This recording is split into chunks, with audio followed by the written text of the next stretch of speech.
Hello, everybody. Welcome to Mental Health Matters, Spotlight on the Expert edition, episode 1. Today, my guest is Rus Devorah Wallen.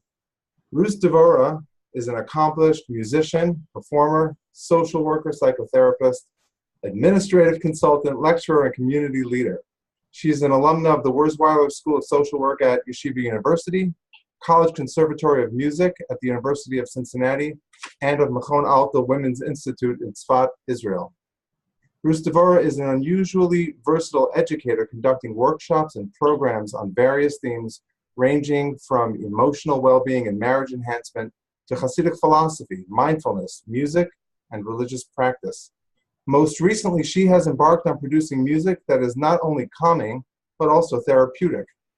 As co-founder and clinical supervisor of Sparks, serving postpartum families with awareness, relief, and knowledge and support, Mrs. Wallen frequently speaks on women's perinatal issues such as postpartum depression and anxiety, focusing on giving support to families in need and training professionals to assist their clients.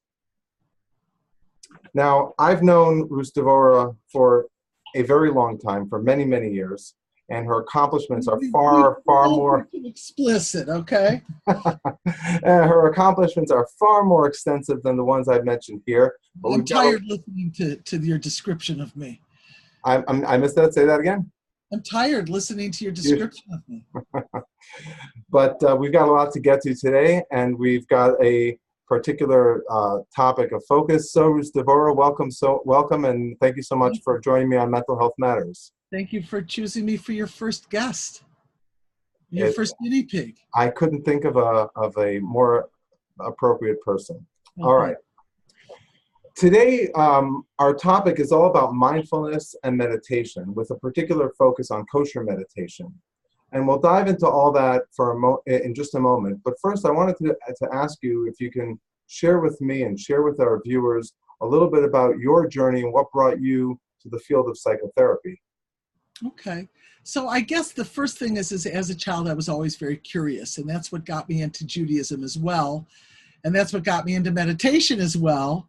I was a searcher and a seeker, and I asked a lot of questions and things that could not be explained with facts and figures, I felt had some psychological root to them.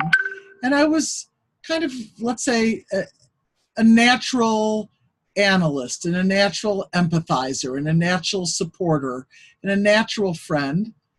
And many years later, after I'd already been in positions of being a counselor at a yeshiva and at a dormitory, and I ended up gravitating to these situations of being like a guidance counselor or a counselor. Mm-hmm. And I was working for a particular program for Rabbi Hecht, alav shalom, the Ivy League Torah study program, and I was interviewing college kids around the country. It was at a time when people did not own fax machines. You could get one like at the Staples or the Kinko's or at the post office. You know, the regular offices didn't even own them. So on one of my travels, I had heard about this woman. Actually, it was through a cult deprogramming that I was involved with Shia Hecht, Rabbi Hecht's son. This woman's name, Roxanne Perry, alei shalom, was this incredible graphologist who was an intuitive, who was also a mental health professional, and the protege graphology student of Felix Klein, alav shalom. So when I was at one of these Kinko's sending out documents for my program, I said, what the heck, I'm going to fax this lady my handwriting samples. So I sent her some samples from my childhood up to 1989. It was not 89 at the time. And when I traveled, so I didn't get home for about a week. When I arrived home, the handwriting analysis was in the mail. And in it, she basically described me as a therapist. She said that I can listen well to people, that I care about people, I can keep a confidence, I can, empathize. And basically, she described a therapist. And I, from that, asked Rabbi Hecht for his blessings, asked the Lubavitcher Rebbe for his, and went back to school, to Wurzweiler School of Social Work. That was the beginning. Wow. So that was quite a brave, let's say, brave thing to do. Yeah, but I think it was so intuitively comfortable that it made sense. Uh-huh. But you're right. The first day at school, I was very insecure. I graduated college in 81, and this was now 1989 in the fall that I'm going back to school. So it was 8 years after I'd been in college, and I felt very insecure. I thought all these people were psychologists and social workers already, and my first day of school, I was very, very uncomfortable and insecure. As a matter of fact, it happened that night I took my first beginner's graphology course from Felix Klein himself, Roxanne's mentor, whom I was very impressed with because of her analysis. And I asked him a question that night. I said, what is it? Could you explain why a person would write in title caps when they're taking simple notes? And each time they try to go back to a regular sentence, case, it keeps flipping into title case, meaning the first letters of the words are capitalized. He said, probably the person's insecure. Well, I kept being compelled to write that way that first day in social work school. So it was kind of interesting. I got the answer that night. But then I came to realize there were people who were not psychology majors. I was a music major, so that was a very strange, it seemed like it didn't really connect. And I realized other people had come from business and other areas of endeavor before they went to their master's in social work. So it's interesting that you talk about graphology as one of the things that turned you onto this field to begin with. Yet at this time in your career, one of your main thrusts is with mindfulness and meditation. Can you tell me about how you developed an interest in that and how that became so central to what Absolutely. you do today? It's only gotten more significant over the last couple of years. As a teenager, I was a wild and crazy kid. My poor parents, they lost a lot of sleep because of me. I am, let's just say, highly energetic. You know my energy level. Right. And as a teenage kid, I probably would have been diagnosed with ADD or ADHD. And there was no such thing as a diagnosis of that in those days. And in high school, my best friend's mother, seeing my wildness, took me to the Transcendental Meditation Center for me to learn how to meditate and calm myself down. So she took me there. I learned how to meditate according to TM. I was uncomfortable with the initiation service. It's some kind of like a Hindu ceremony that they don't acknowledge. TM is clearly a cult. It's based on Hindu theology. The mantras, the sound that they're giving individuals is often not just a mantra, but it's the name of a deity, a god or goddess. So this was part of that initiation. When I said I was uncomfortable because I was Jewish, the guy said, it doesn't matter, people of all religions join this, and you don't ever need to do this again. But meanwhile, it was a ceremony that had offerings to a guru and a very strange, not Jewish feeling thing. Although I was Reform, I knew that there's God is one. I said Shema from childhood. But that meditation, after I fought against the initiation, it helped me. It got me through high school and college. I was able to focus better and do better in school. Little did I know that it had harm on my soul, but my mind and body were able to be calm enough. So that had a profound effect on me. It was for 4 years that I meditated 20 minutes twice a day. Wow, that is some level of dedication. So when you in your work teach and utilize meditation with your clients, this is something that is very much a part I of know your practice. personally the profound inner calm that it can give if a person does it regularly Mhm. and consistently. Yet, I also personally knew, even though I wasn't observant then, there was some conflict with my own religious upbringing or monotheism altogether. Lahavdil, a non-Jew, a Christian, or a Muslim is not permitted to use these techniques either if they're speaking to deities. So then what happened? Why did meditation take a role in my practice? So the long story short, once I found out as I was becoming observant that the Lubavitcher Rebbe spoke about transcendental meditation and its idolatrous elements and how various sorts of meditation have infiltrated from the East into the Western psychology, philosophy, medicine, yet they still, many of them contain either avodah zorah elements, idolatrous elements, or what are called avizraihu to avodah zorah, little subtle additives, elements that may not literally be idolatrous, but are used in the context of idolatry. For instance, very often, it's ubiquitous on the internet. If you type in mindfulness meditation, free, you could get hundreds of free meditations. But when you click on them, you might hear them being initiated with a gong or a chime or a singing bowl. So this is the custom of Tibetan meditation, to begin and end the meditation with the sound of one of these gongs. Because it's their practice, the gong itself is not necessarily idolatrous. The instrument isn't. I could play cymbals in a band, right?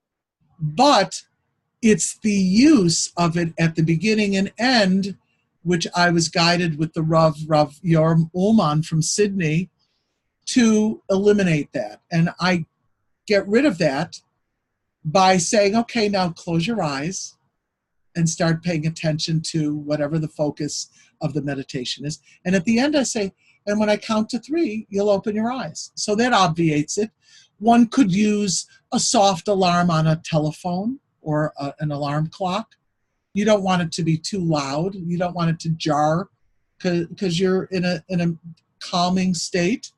But these meditations do have potential idolatry issues. And so when I found out that mindfulness and meditation techniques are seen scientifically as beneficial for the brain and the body, so I started integrating it into my own practice.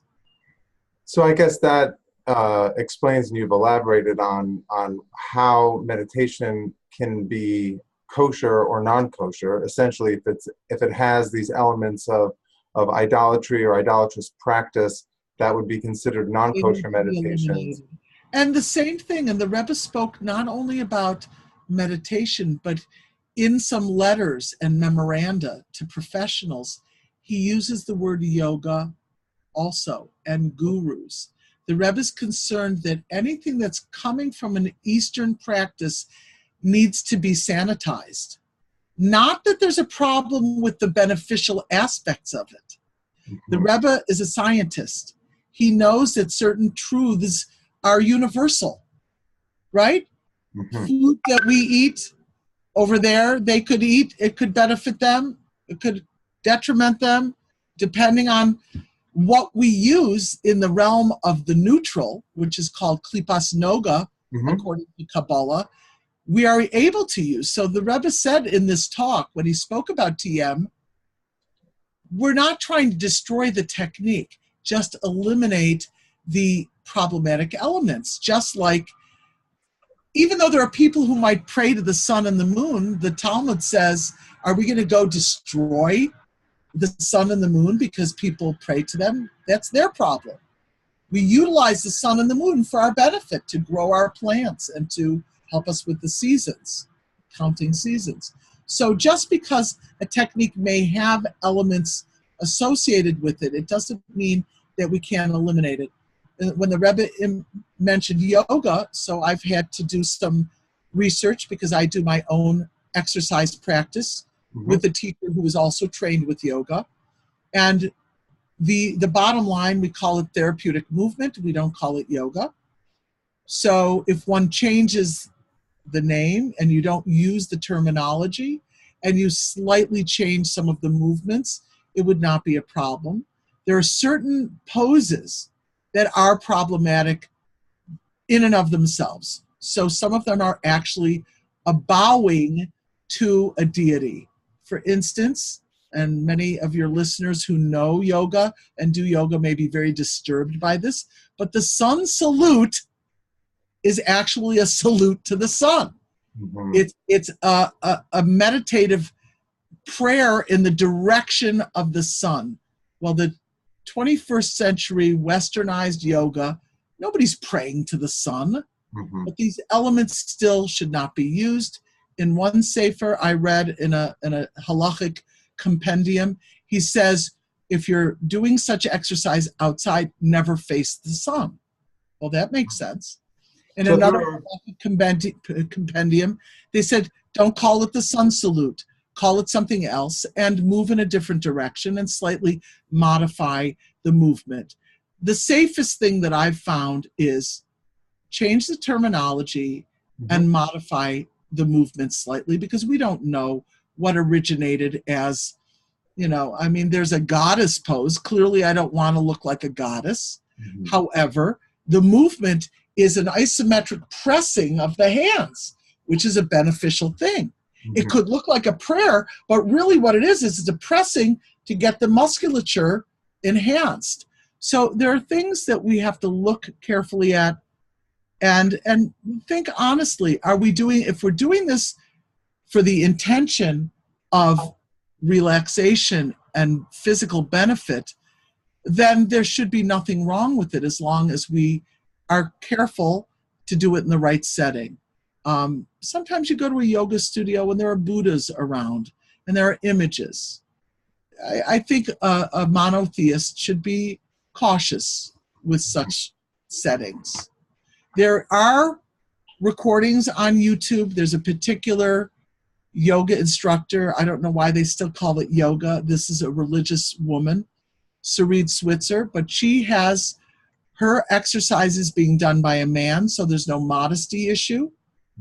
Her channel is called Bring the Gym Home to You, Bring the Gym Home to Me, and they're excellent, and there are no idolatrous poses there. So there are alternatives. There are religious Jews involved in trainings. Kinneret Yoga, I believe, trained Sarid, and she trains other yoga instructors in a kosher format. That's fascinating. So these practices, the message that there are inherent positive benefits to these practices, that when they're done and formulated in such a way that the idolatrous elements are stripped from them, Exactly. as monotheists and as religious Jews, these can be let's say worked in such a way where there's no problematic aspect to it, as long as we're being mindful of how we're engaging those different activities, let's say. So I, this, coming back to the meditation component and how this has become something very central to your therapeutic practice as well. Is this something that you use sort of as a blanket intervention with all your clients, or is there a certain very good question? So what I do is, first, on the initial phone call, I want to see what is the level of severity of symptoms. So if a person has anxiety and it's so through the roof, they can't even hear the meditation. They're not ready for it.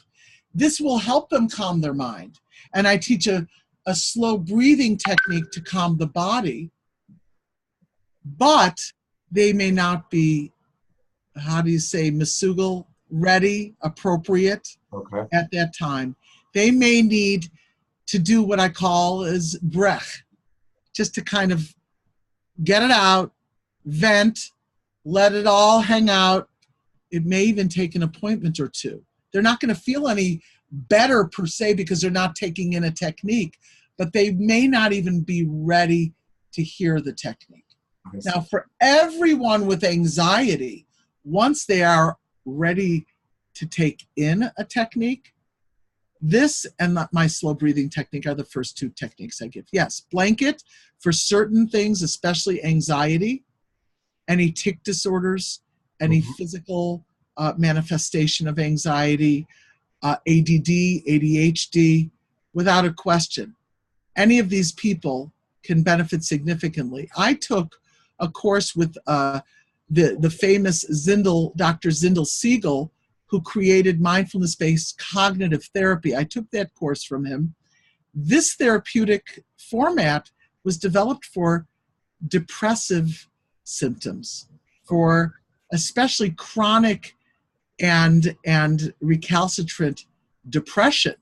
So it can be used across the board. I found, and of course, I wouldn't be so into it if I didn't know that the Rebbe not only gives bracha to it, blessings to it, but knew the efficacy. In the 60s, the Rebbe was asking people, individuals, private individuals, before MRIs came on the scene, before we had these studies that show these religious monks who are meditating, priests who are meditating, nuns who are meditating, gurus who are meditating, you're seeing the whole brain lighting up.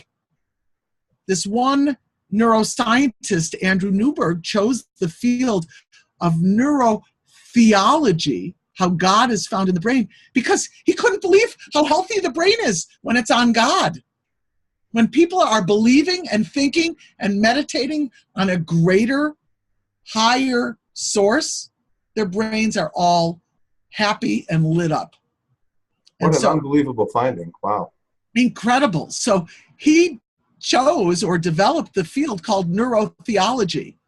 And his premise is that God, belief in God, meaning, let's qualify, a merciful, decent God, not a God of wrath and torment and, anger. So belief in a merciful God is the number one best thing you can do for your brain. He's got a list of 8 great things you can do for your brain. 8 is to smile. 7 is to intellectually stimulate your brain with puzzles, with difficult, challenging, let's say, mysteries, stories, racking your brain, learning an instrument, a language.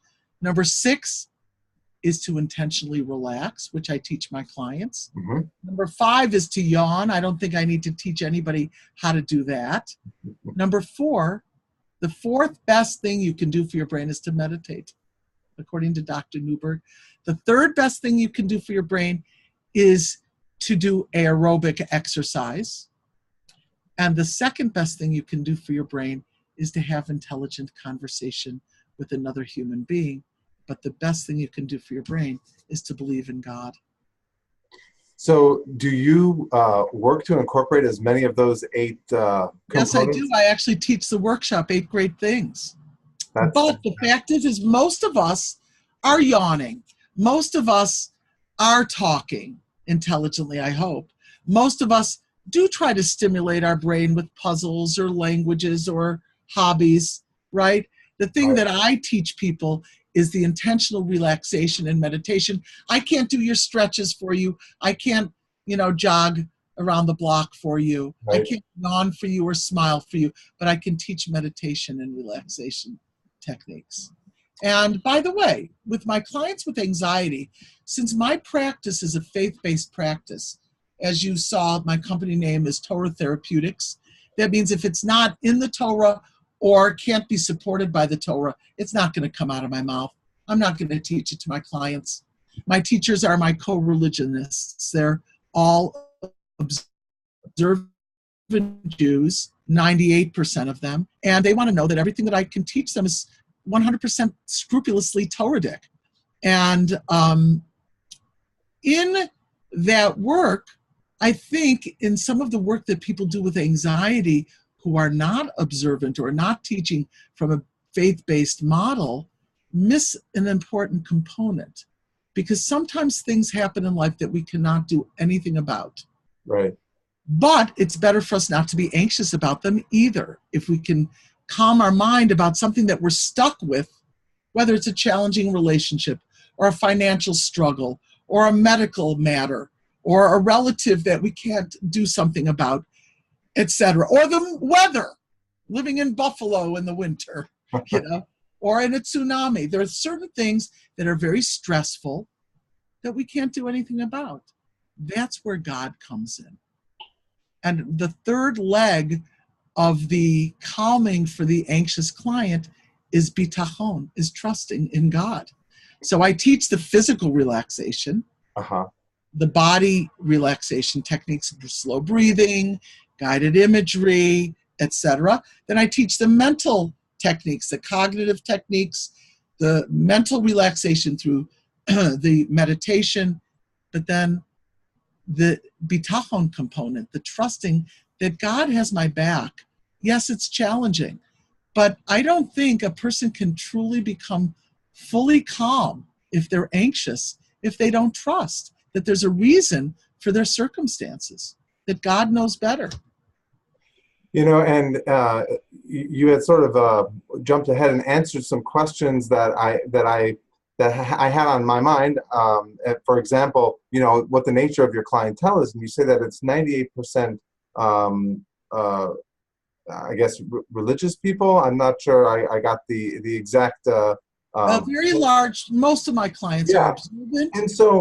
And so I think it's so important to hear the things that you're saying, that you are able to come to a kind of a unique group of people and say, the field of psychotherapy has something to offer to you, and the problems that you may experience in your life, and you may sometimes feel like others outside of your community don't understand that or can't relate to that, but there are people who are highly in tune with the lifestyle and the background that these clients come from, who also have a leg firmly planted in the mental health field and are licensed professionals and are able to help them with that. Do you find that that's a big draw? That may be a silly question, but that your personal life and your personal background and where you come from is a big draw for how your clientele reach you? I'm not sure. What I can tell you is, that I lived in the community where you lived for many years in Brooklyn, and I became well known. I became a commodity in the community. People trust me, so word gets around. And then heads of schools, of the yeshivas, of community organizations, Rabbanim, know me and trust me. So when people come to them with mental health issues, they refer to me. And then last but not least, and probably actually it's the most, not the least, my clients are satisfied and they share my name. And I have one particular client who actually has a Facebook page, a private Facebook page about mental health. And my name must go up there every week or so. Somebody's mentioning my name. So I keep getting people from this Facebook page. So it's really word of mouth. People feel that they've benefited. They have life skills. So I'm not a typical therapist to sit back and say, I see. Oh, that must have been so upsetting. How did you manage? I can do that for maybe an appointment or two. With my very anxious clients, I let them vent however long they need, right? However, at a certain point, I explain to them, you came to me because you're suffering. Right. And if we just kvetch each time, it'll just be continued suffering. I had one client who, each appointment, she freaked out about a friend whom she gave up on, and she who she was so angry at, and it was the end of the relationship, and she never wanted to have anything to do with her, and she was so horrible. But she vented about the same girl week after week. After a certain point, I said, we'll call her Shoshana. Shoshana, do you realize you've spent $1,500 on this girl that you don't love anymore? There comes a point where let's be pragmatic. Right. And before I take a client, I let them know mine's a different style. It may have maybe a more movement, a little bit more proactivity, a little bit more of a coaching feel, because people are suffering and they need to move. This is not a long-term setting. I'm not in a clinic. People don't have insurance. They can't come week after week without feeling the pressure of the finances. So I tell them, some of them self-select. I say, if you don't love yourself enough to be very diligent and practice what I'm recommending, this may not be the style. And I drop people that way. Self-select. Well, and I think in another video I did, I talked about the importance of goodness of fit between client and therapist, and that not every therapist is the right therapist for every client. And so, I think you're sort of echoing the same sentiment there, where the clients that you work with are clients that are that fit well with the type of therapy that you do and the approach that you take. Exactly. I noticed that we're toward the end of our time here today.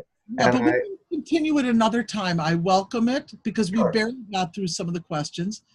I'd like to just to close up here, give you an opportunity to tell us a little bit, or to plug your CD, which I know I've listened to, my kids have listened to. We absolutely love it. But let's go in advertisement mode. All right. Okay.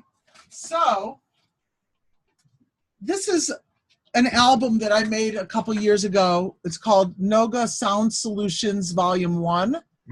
Listen Your Way to Wellness, audio prescriptions for today's world. So these are relaxation and meditation recordings that are under rabbinic supervision of Rav Ullman from Sydney. There's a children's meditation, 2 guided imageries. My husband does the audio on one of the guided imageries. We've got the beginner's meditation on the breath, instructions, various things. It can be found on my website, which is TorahTherapeutics.com, in the store, T-O-R-A, without an H, Thera, T-H-E-R-A-P-E-U-T-I-C-S, TorahTherapeutics.com, or at cdbaby.com. And my name is R.D. Wallen there.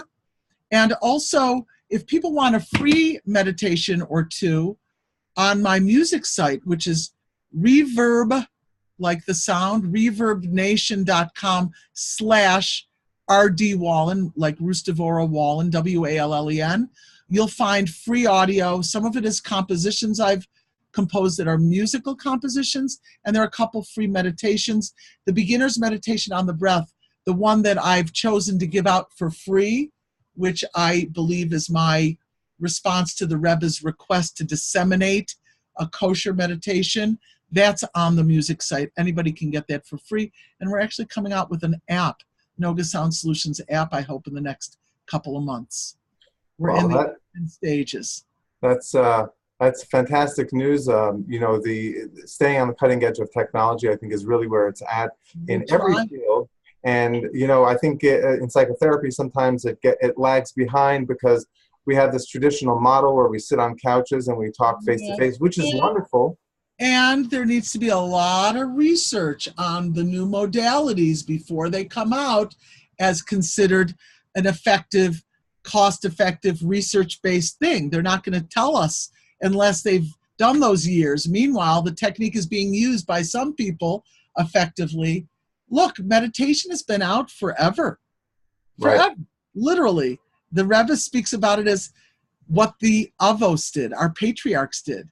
They chose jobs in fields as shepherds instead of being in the tumult, the hubbub of all the busy cities. You can imagine what busy cities were like in the time of our patriarchs. They were building towers. If they needed meditation, it's definitely a Kal Vachomer, and Absolutely. if not, more today. Anyway, let's continue another time. We've got a lot more questions, Yeah. I'm sure. Thank you so much for taking the time, for joining me, for joining us. I've learned, even though I've talked to you so much in the past and have known about a lot of what you've done, I've learned more today. So hopefully those that view this will get a similar benefit from it, and we'll certainly number 2. We'll schedule do for a part 2 sometime soon. Okay, thank you, Dr. David. Bye-bye. Have a great day.